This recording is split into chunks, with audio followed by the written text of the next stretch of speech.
Bon, merci beaucoup. Bonjour à tous aussi. Je suis vraiment ravi là, de faire ce premier talk du Meetup. En l'occurrence, je vais parler de Nest, bien sûr, mais surtout d'injection de dépendance. Et donc un des premiers feedbacks que j'ai eu quand j'ai fait cette présentation, c'est qu'on m'a dit mais Florian, à quoi ça sert des applications testables qui ne sont pas testées? Donc je vais commencer par rétablir un petit peu de logique et je vais renommer déjà ce talk en des applications 100% découplées et testées. Et donc c'est ce qu'on va essayer de faire là ensemble aujourd'hui. Donc je me présente aussi, je suis Florian, je suis architecte développeur chez Théodo. Moi j'ai commencé à découvrir Nest seulement au début d'année, là, donc il y a quelques mois. Je suis loin d'être un expert encore, mais en tout cas j'ai beaucoup d'attentes envers ce framework que je trouve vraiment cool. J'ai hâte de vous présenter. Je pense que c'est très très prometteur. Donc voici le plan. On va commencer par présenter rapidement les fonctionnalités de Nest, vraiment très rapidement, avant de se plonger dans le cœur du sujet qui ce soir sera l'injection de dépendance. On va essayer de comprendre un petit peu aussi ce qui se cache sous le capot, comprendre vraiment comment fonctionne l'injection de dépendance en Nest. On s'intéressera aussi à quelques fonctionnalités avancées et puis on va conclure avec des bonnes pratiques. Voilà. Pour essayer de prendre un petit peu de recul sur ce qu'on a. Donc Nest, c'est un framework Nest.js, c'est codé en TypeScript, donc on pourrait décrire comme le JavaScript typé, grosso modo. C'est aussi inspiré d'Angular, donc moi personnellement je ne fais pas d'Angular, je ne m'y connais pas beaucoup, je fais beaucoup surtout de React et de Vue.js chez Théodo. Mais je pense que c'est aussi quelque chose qui joue beaucoup dans la croissance de Nest. Tout à l'heure, Alex, tu me disais que la CLI de Angular permettait maintenant de créer un projet full stack avec du Nest en backend. Et puis en plus, du coup, il y a beaucoup de similarités qui fait que c'est assez facile apparemment pour un développeur Angular de se lancer dans du Nest. C'est un des gros atouts du framework aussi pour grossir vite. Nest, c'est aussi un framework qui nous amène à faire, enfin, nous encourage à faire beaucoup de choix de structures, qui propose beaucoup de choix de structures, qui recommande beaucoup de choix de structures, ce qui va nous amener aussi à avoir des applications assez cohérentes, donc facilement maintenables. Derrière ça, il y a par exemple la programmation orientée objet qui est très présente en Nest, et donc avec lui, un des patterns très connus du monde de l'orienté objet, c'est l'injection de dépendance, sur lequel on va se concentrer ce soir. Nest.js, c'est aussi des utilitaires de test. Ça permet d'utiliser d'autres couches de transport que l'HTTP. J'en parlerai pas trop, mais c'est dire si le framework est assez large. Pareil, ça simplifie la vie pour les WebSockets. Ça réunit aussi pas mal d'autres fonctionnalités, dont notamment nous parlera Samy dans le deuxième talk, avec un truc assez spécifique fourni par Nest. Du coup, c'est déjà un framework assez riche. Donc je vais parler plus précisément d'injection de dépendance. C'est un sujet que j'ai choisi surtout parce que ça permet de voir un peu comment est structurée une application Nest. Ça permet aussi de voir du code, donc on va voir pas mal de code là, dans cette partie. Accrochez-vous. Je vais commencer par un petit peu de théorie, parce que tout le monde ici ne connaît peut-être pas ce qu'est l'injection de dépendance. L'injection de dépendance, c'est un pattern qui est vraiment très présent dans le monde du Java, du PHP, mais assez peu dans le monde du JavaScript finalement. J'en avais jamais fait avant de faire du Nest, du moins pas en JavaScript. Et pour autant, du coup, c'est quelque chose de très simple. Finalement, ça veut juste dire qu'on va passer les dépendances de nos composants via leur constructeur ou des setters, les composants étant les différentes briques de nos applications, les différentes classes. Et généralement, on va avoir un mécanisme qui va nous permettre de gérer nos dépendances, de les instancier et de gérer les dépendances entre elles, entre nos différents composants. Donc j'en dis pas plus, on va passer un petit peu à la partie pratique plutôt. Et je vous propose cet exemple. On va essayer de construire ensemble un comparateur de vol. Donc généralement quand on parle de Nest, on prend plutôt des exemples avec des chats et des chiens, parce que je crois savoir que le créateur de Nest est un grand fan de chats. Je vais essayer de prendre une application un petit peu plus traditionnelle, quelque chose qu'on pourrait développer nous-mêmes. Du coup, je choisis un comparateur de vol où on va avoir trois composants. Le premier, c'est un contrôleur qui va être du coup notre point d'entrée vers notre application. On va avoir un service, un Flight Search Service qui va nous permettre d'agréger et de trier différents vols de différentes sources. Et pour l'instant, on va commencer avec une unique source de données qui va être notre Expedia API Client qui va nous fournir du coup des vols. Donc là, on peut voir qu'on a plusieurs dépendances finalement. Notre contrôleur va avoir comme dépendance notre service va avoir comme dépendance notre Expedia API Client. Donc, la première solution qu'on a pour développer cette application, c'est celle que j'aurais fait si j'avais codé en Express, celle que j'aurais codé avant. On est en JavaScript, donc le plus simple c'est d'exporter et d'importer des simples objets et des simples fonctions. Là je vous propose dans notre module Expedia API Client de déclarer un simple objet Expedia API Client qui contient une fonction search. Donc je ne veux pas détailler l'implémentation et on exporte cette fonction. On exporte cet objet, pardon.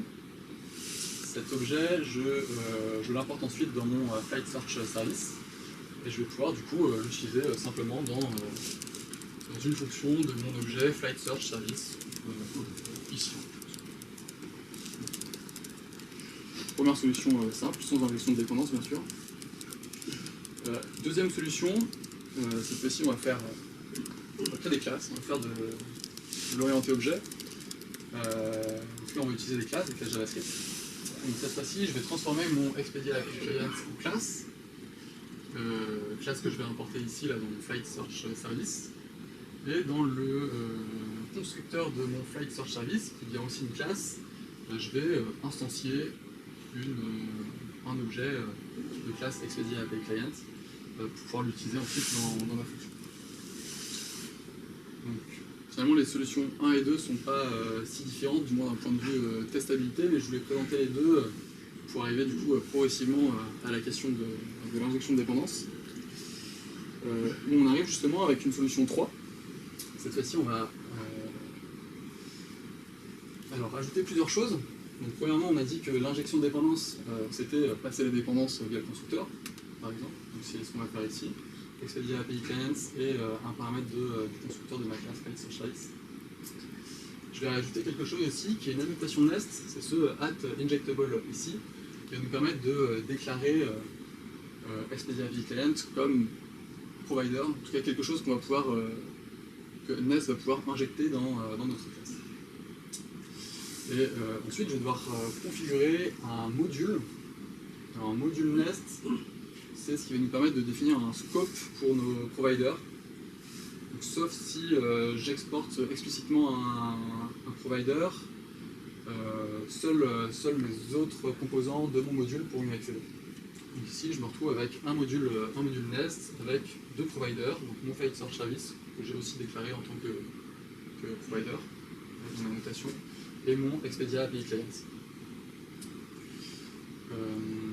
Voilà, là, pour l'instant, je ne parle pas du contrôleur, je me concentre vraiment sur la dépendance entre ces deux classes. Est-ce que vous avez des questions déjà sur ce premier code? Ou tout va bien, je peux passer à la suite. Donc là on connaît les bases, on sait comment faire de l'injection de dépendance en Nest. Il faut évidemment qu'on se pose la question à quoi ça sert.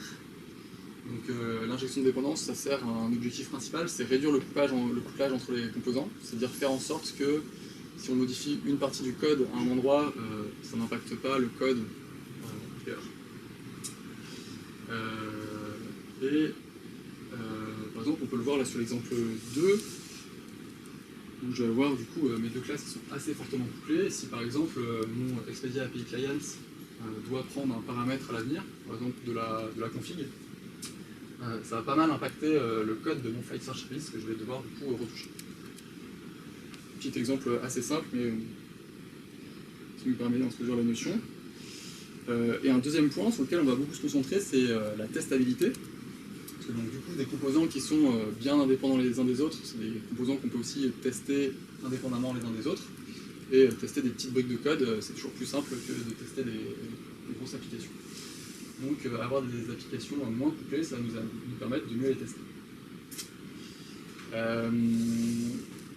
Est-ce que est-ce que vous voyez déjà un petit peu la difficulté qu'on va avoir là si on veut créer par exemple un test unitaire, quelle que soit la solution qu'on a choisie, vraiment un test unitaire de notre Flight Search Service, c'est-à-dire en faisant complètement abstraction du comportement et de l'implémentation de notre Expedia API Client. Vas-y-moi. Oui. On a bien ton problème. Quel est le problème selon toi? Expedia, ça fait une requête HTTP et tu vas dépendre sur un tiers. Donc déjà, je dépends d'un tiers, mais en plus de ça, j'ai même pas envie de tester ce que fait Expedia API Client. J'ai même pas envie seulement de moquer ma potentielle requête à un service externe, mais j'ai vraiment envie de moquer complètement mon Expedia API Client. Et c'est un petit peu là-dessus qu'on va se concentrer, c'est comment on va réussir à moquer cette partie du code la plus simplement, sans, pour pouvoir vraiment tester uniquement le code de mon Flight Search Service. Donc, je vais commencer par écrire un test. Je vais utiliser Jest, mais on peut le faire avec n'importe quel framework de test. Je vais vouloir tester la fonction search for test de mon Flight Search Service, qui doit récupérer du coup des vols d'Expedia et les trier.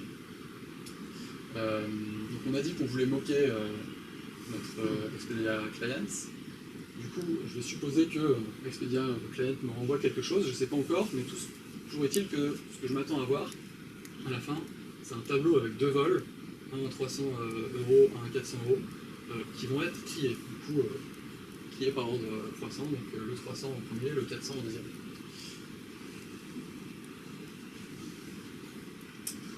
Ensuite, je vais essayer de moquer du coup mon Expedia API Client. Donc là, on va se mettre dans la situation de la solution 1, c'est-à-dire où on a un simple objet JavaScript qu'on avait exporté. Et je vais essayer du coup de moquer tout mon module Expedia API Client. Donc Jest est très fort pour ça, il a d'ailleurs plein de méthodes pour le faire. Jest est très riche, mais on verra que ça pose aussi quelques difficultés.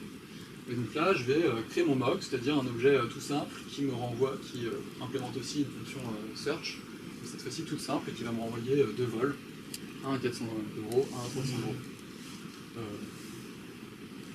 €. Et du coup, ensuite, mon module va renvoyer ce mock-là au lieu de renvoyer la vraie classe. Donc ça marche, les tests vont passer, c'est bien. Ça pose quand même quelques difficultés.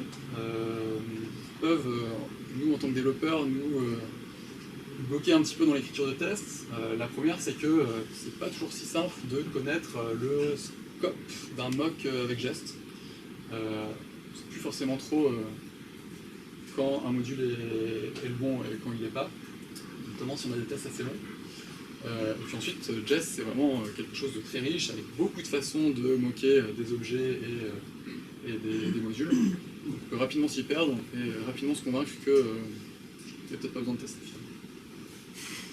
On va voir maintenant comment l'injection de dépendance peut nous aider à faire ça. En fait, moquer un objet, c'est finalement assez trivial avec de l'injection de dépendance, puisque notre dépendance, on va la passer comme paramètre de notre constructeur. Finalement, je peux passer n'importe quel objet, n'importe quel mock qui implémenterait une même interface. Là, je vais faire pareil, je vais créer une classe qui va correspondre à mon mock. Globalement, c'est la même chose qu'on a vu tout à l'heure. Et cette fois-ci, j'ai uniquement à instancier mon mock et à l'injecter au bon endroit. Je trouve ça vraiment très très explicite, on sait vraiment ce qu'on fait là. Et on sait également quel va être le scope de notre mock. Du coup, on va avoir notre mock exactement là où on l'a injecté. Un point dont je voulais vous parler également, c'est les utilitaires de test de Nest. Parce que c'est ce que vous allez souvent voir, soit dans des exemples de code, soit dans la doc Nest même. En fait, c'est vraiment pas obligatoire dans ce type de situation. Même dans 90% des cas, vous n'aurez pas besoin d'avoir un code aussi complexe que ça pour moquer vos dépendances. Donc la solution précédente est tout à fait valable et même souhaitable dans 90% des cas. Mais Nest nous fournit du coup une classe test qui lui-même a une fonction testing module, à qui on va pouvoir passer les mêmes métadatas que sur notre module de tout à l'heure. Et ça va nous permettre de générer un module qui aura exactement le même comportement qu'un vrai module, faut savoir que Nest, à l'intérieur de ce module, va gérer les dépendances, s'assurer que chaque composant reçoit les bonnes dépendances. Donc c'est pratique, c'est assez utile si vous voulez faire des tests end-to-end, c'est-à-dire ne pas moquer toutes les dépendances d'un composant par exemple, mais que vous voulez vraiment avoir... Test par l'autre côté. Hein. Ouais, ça passe un autre côté.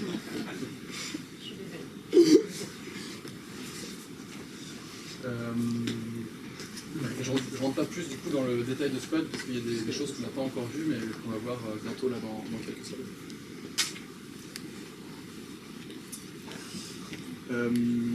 Là on connaît les bases, j'ai envie de faire une petite pause du coup pour qu'on essaie de s'intéresser à quelque chose qui n'est pas si anodin.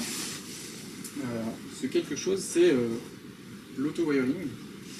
Donc l'auto-wiring c'est le fait de pouvoir injecter une dépendance sans avoir besoin finalement de configurer quoi que ce soit, à l'exception du type de notre dépendance. Ça, c'est pas du tout anodin, puisque vous savez que le TypeScript, c'est un langage qui est compilé, c'est-à-dire qui est compilé en JavaScript. En JavaScript, la notion de type n'existe pas, donc on va perdre cette information-là, a priori. Bon, il s'avère en fait que le compilateur TypeScript ne fait pas perdre complètement cette information-là. Si on regarde un petit peu le code JavaScript qui a été compilé ici, on peut s'apercevoir que TypeScript y a ajouté un décorateur metadata avec quelques informations supplémentaires et notamment du coup la dépendance de notre premier paramètre de notre constructeur. Donc on peut retrouver ici notre Expedia API Clients et le type n'est pas perdu. Donc Nest va pouvoir s'en servir pour injecter la bonne dépendance au bon moment. Si j'en parle, c'est qu'il y a quand même une limitation à ça, c'est que ça ne marche pas avec les interfaces. Ce qui est vraiment du coup très dommage parce que les interfaces, on aime bien ça, ça nous permet également de réduire le couplage entre nos composants. Et donc là, ça ne marche pas. Pourquoi? Parce que contrairement aux classes, les interfaces, elles, ne vont pas rester à la compilation. À nouveau, on se retrouve avec notre code JavaScript compilé. Ici, on peut savoir que notre constructeur va prendre un paramètre, que type objet. Donc on est un petit peu limité. Ici, l'auto-wiring ne permet pas de gérer notre injection de dépendance, mais on va voir quand même qu'on a d'autres solutions. Donc cette solution, c'est les custom providers. L'exemple qu'on a vu, c'en est un. Il y a les interfaces, on va avoir besoin de ce type d'outils, mais également pas mal d'autres exemples. Donc, les custom providers, c'est des providers qu'on va déclarer plutôt à la main, à l'aide de trois fonctions fournies par Nest, qui sont useValue, qui va nous permettre de déclarer un provider à partir d'un objet, useClass, qui nous permet de déclarer un provider à partir d'une classe, et useFactory, qui nous permet de déclarer un provider à partir d'une fonction. Et ça va nous permettre de résoudre notre problème sur la question de l'injection d'une dépendance à une interface. Là, on va devoir du coup déclarer notre custom provider. Donc, je vais faire une petite parenthèse quand même pour expliquer ça. En fait, il faut comprendre que Nest.js utilise des tokens pour identifier les dépendances. Ces tokens, dans le cas d'une dépendance qui est autogénérée, ça va être tout simplement le nom de la classe. Mais si on veut faire des cas un petit peu plus avancés, on va devoir choisir ce token nous-mêmes. Donc ici, c'est ce que je fais. Je déclare un custom provider qui va venir fournir la dépendance ayant pour token Expedia API Clients et qui va pour cela utiliser la classe Expedia API Clients. J'ajoute ce custom provider dans ma liste de tous mes providers et ensuite je vais pouvoir l'injecter comme d'habitude, cette fois-ci en spécifiant explicitement quelle dépendance je veux injecter avec la notation @inject de Nest. Je vais également proposer un autre exemple un petit peu plus compliqué. On va reprendre notre application du début, notre comparateur de vol. Donc ici, au lieu d'utiliser seulement l'API d'Expedia, on va directement aller requêter les différentes compagnies aériennes. On va par exemple utiliser une API on va par exemple utiliser l'API de EasyJet. On pourrait même peut-être éventuellement scraper le web si on a besoin de le faire pour récupérer des vols d'Air France. Et donc cette fois-ci, notre Flight Search Service va avoir une dépendance que j'ai choisie vers une dépendance à un tableau de eFlight Provider. eFlight Provider étant une interface commune à tous mes providers de vol. C'est ce que j'ai choisi. Et donc là encore, je ne peux pas utiliser d'auto-wavering sur cette dépendance-là, donc je vais devoir choisir un token et explicitement indiquer que la dépendance de mon service sera au provider ayant ce token-là. Oups. Et je vais devoir du coup déclarer de même le custom provider ayant ce provider-là, ayant ce token-là, pardon. Cette fois-ci, je vais utiliser UseFactory pour récupérer toute la liste que je souhaite configurer. Donc, je ne vais pas trop détailler non plus ce code que je trouve un petit peu plus compliqué, mais ce que je voulais surtout montrer, c'est que c'est exactement le même principe. On a à nouveau un custom provider qui utilise tout simplement notre fonction. Et enfin, du coup, ce que je voulais montrer, c'est que pour la partie test, c'est toujours aussi simple. Là, pas besoin de custom provider, on a besoin de quasiment rien. Ce que j'ai envie, c'est uniquement de tester mon Flight Search Service en lui passant par exemple 2 flight providers différents, moqués. Donc je vais créer 2 mocks et je vais tout simplement passer mon tableau avec mes 2 mocks à mon Flight Search Service, au constructeur de mon Flight Search Service, pour avoir mon objet que je vais pouvoir tester unitairement.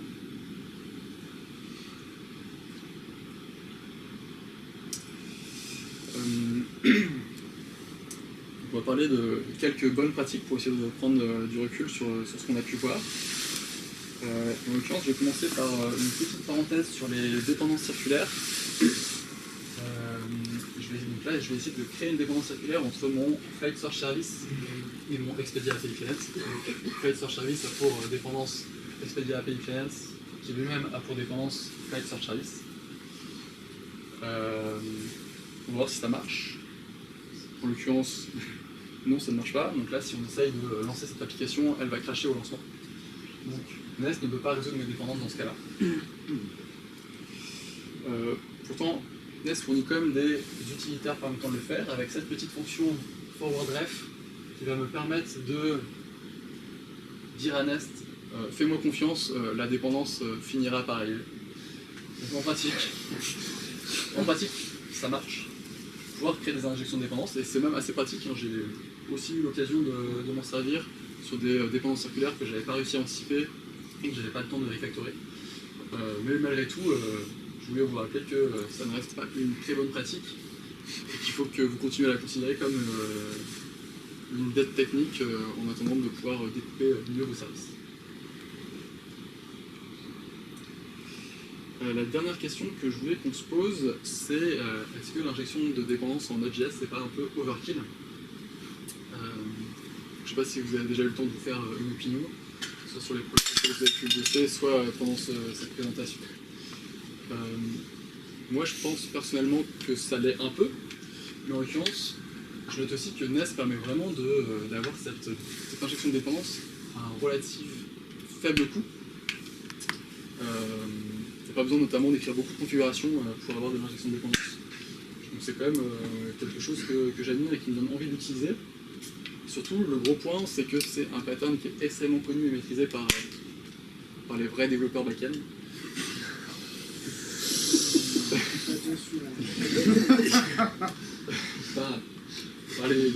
Les bons vieux développeurs Java notamment. Et donc c'est quand même une super opportunité de pouvoir faire venir ces développeurs dans ces projets de Node, et de faire en sorte qu'ils continuent à écrire du code clean et maintenable, ce qui n'est pas gagné ici. Vous pouvez me challenger là-dessus, mais je pense vraiment que c'est un des gros avantages de ce pattern, et comme en fait beaucoup de patterns de l'orienté objet, c'est souvent un peu overkill, mais en fait une fois que tout le monde dans une équipe sait les maîtriser, c'est là que la petite valeur que ça peut avoir prend vraiment beaucoup plus en compte. Voilà, bah, je vous remercie, j'ai fini. On peut passer aux questions.